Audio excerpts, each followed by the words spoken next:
একটি হৃদয় বিদারক ঘটনা উদারবন্দের টিকালপাড়া জিপির অন্তর্গত পতিমারা বস্তিতে পুকুরে ডুবে দুই যুবক চাচাতো ভাইয়ের মর্মান্তিক মৃত্যু হয়েছে। নিহতরা 5 বছর বয়সী অঙ্কিত দাস এবং 6 বছর বয়সী সম্রাজিৎ দাস, যিনি সংগ্রাম নামেও পরিচিত।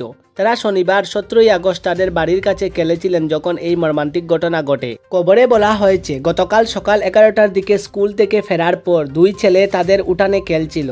তাদের পরিবার দুপুরের দিকে তাদের অনুপস্থিতি লক্ষ্য করে এবং অবিলম্বে একটি উন্মুক্ত অনুসন্ধান শুরু করে।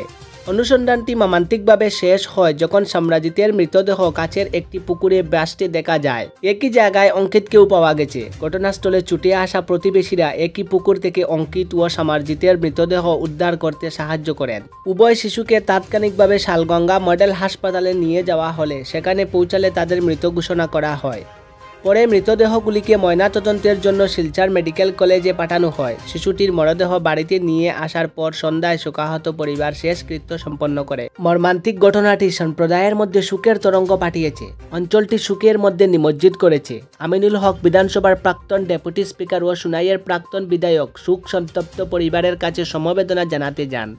সম্রাজিতের বাবা সন্দীপ দাস 14 বছরের বেশি সময় ধরে হকের ব্যক্তিগত গাড়ি চালান। হক দাস পরিবারের সাথে তার ঘনিষ্ঠ বন্ধনের কথা স্মরণ করে গভীর দুঃখ প্রকাশ করেছেন। আমি কল্পনা করিনি যে আমি তার ছেলের লাশ বহন করব, এ ব্যথা অসহ্য, হক বলেন।